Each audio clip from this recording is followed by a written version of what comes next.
السلام عليكم بنات، نتمنى تكونوا بخير وعلى خير وانتم كتشوفوا هذا الفيديو. واليوم فيديو اليوم ما هو لا وصفة ولا روتين. فيديو اليوم هو تعازي ومواساة لأختي هناء من قناة تنظيم البيت بأفكار بسيطة. إذا بيا البارح كنساق الخبر بأن توفى لها الأب ديالها. كنقول لها من هذا المنبر الله يصبرك اختي وإنا لله وإنا إليه راجعون وكلنا ليها. والله الله يرزقك الصبر والسلوان. وكذلك كذلك كنبغي كاع الاخوات اللي يشوفوا هذا الفيديو يدعيو للاب ديالها بالرحمه والمغفره، ويرزقوا في جنة الفردوس آمين يا رب العالمين. ماشي سهلة على الواحد، وخصوصا الانسان اللي كيكون بعيد في الغربة وعنده والديه وعنده خوتو وعنده حبابه في يعني بعاد عليه. كما كتعرفوا يعني القدر والزمان يعني كيكون يعني كيخبي لينا اشياء ما كتخطرش لا على البال ولا على الخاطر. بصراحة أنا حسيت بها بزاف وحطيت يعني نفسي في المكان ديالها. بحكم يعني حنا متغربين هنا وبعاد على العائلات ديالنا وعلى الوالدين ديالنا واعز الناس علينا بعادين عليهم. وكما كتعرفوا يعني الوقت ما كيعرفش الواحد شنو كتجيب.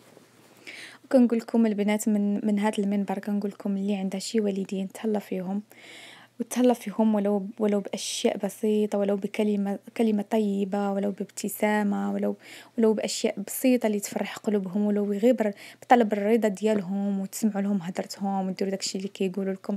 حيت فريمون ما كاينش يعني اعز ولا اقرب ولا احن ولا اللي غيبغي لكم الخير اكثر من الوالدين ديالكم. البنات اللي يعني قراب للوالدين ديالهم ديور رضاهم، البنات ديور رضاهم، تعرفوا الدنيا شنو كتجيب. وخذوا العبره غير من الاخت هناء المسكينه اللي بعيده وما قدراتش مسكينه تكون مع الوالد ديالها يعني في ديك اللحظه ولا في ديك الفتره اللي كان مسكين عيان، كان مريض على حد العلم ديالي. ما تقدرش مسكينه تكون معاه بحكم الظروف، بحكم الغربه، بحكم الوليدات كيقراو، بحكم بزاف. ناخدوا العبرة البنات ونحاولوا اللي عنده شي والدين تهلا فيهم كما قلت لكم، ولو غير بكلمة زوينة، ولو غير بشي حاجة بسيطة هكذا اللي تعرفوا انها غتفرحهم، ولو غير بمكالمة تعرفوا انها غتفرحهم. صراحة الغربة صعيبة البنات بزاف. الغربة تتعطيك وكتحيد لك بزاف ديال الحوايج، وهذه من ضمن الضريبة ديال الغربة. هو ان الانسان كيعيش بعيد على والديه وما كيحضرش يعني ما كيحضرش يعني حتى لا في الافراح ولا حتى في الاحزان. وممكن يعني تفقدوا يعني واحد من الوالدين ديالكم ولا شي حد. ممكن يعني تفقدوا شي حد يعني اللي عزيز عليكم وما تقدوش. اسمحوا لي البنات، هذه هي ضربة الغربة، والناس اللي عايشين على برا غادي يكونوا فهموني. اسمحوا لي البنات، كنعتذر منكم هذا هو حال الدنيا البنات. إن الله وإنا إليه راجعون. انا كانت توفات لي الجده ديالي وما حضرتش ليها، وبقى فيا الحال بزاف وما كانش يعني باستطاعتي اني نهبط. وحتى انا يعني واحد مده ديال 3 سنين قريب، يعني في الصيف غادي يكمل 3 سنين ما هبطش المغرب، ما شفتش والديا لظروف يعني خاصه.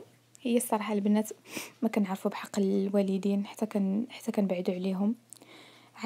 عاد كنزيدو نعرفوا القيمه ديالهم، وحتى كنديروا خصوصا حتى كنديروا الوليدات، وكتجربوا كما كنقولوا حق الكبده، وكتعرفوا حق الوالدين. وبغيت نقول لكم من هذا المنبر تهلاو في والديكم اللي عنده شي والدين، تهلا فيهم ولو غير بالهضره زوينه، ولو غير بابتسامه، ولو باشياء بسيطه، غير نسمعوا لكلامهم وما نعصبوهمش ما نقلقوهمش. حاجه اللي نعرفوها ما يبغوهاش نديروها ما نديروهاش.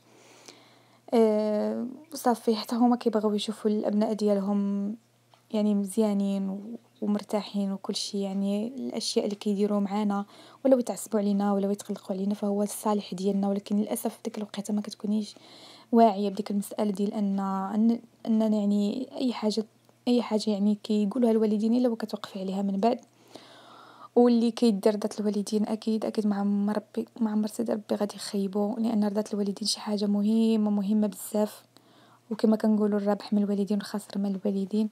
واسمحوا لي البنات على هذا الفيديو يعني اللي جا هذا الفيديو كما قلت لكم ما كانش يعني ناوية، ما كان لا على البال ولا على الخاطر.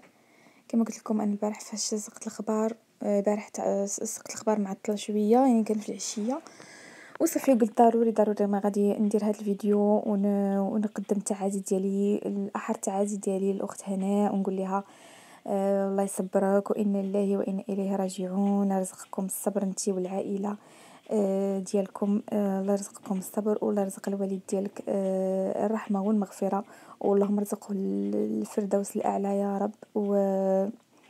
ونخليكم البنات إلى فيديو مقبل إن شاء الله، خليكم ونقول لكم السلام عليكم وإنا لله وإنا إليه راجعون.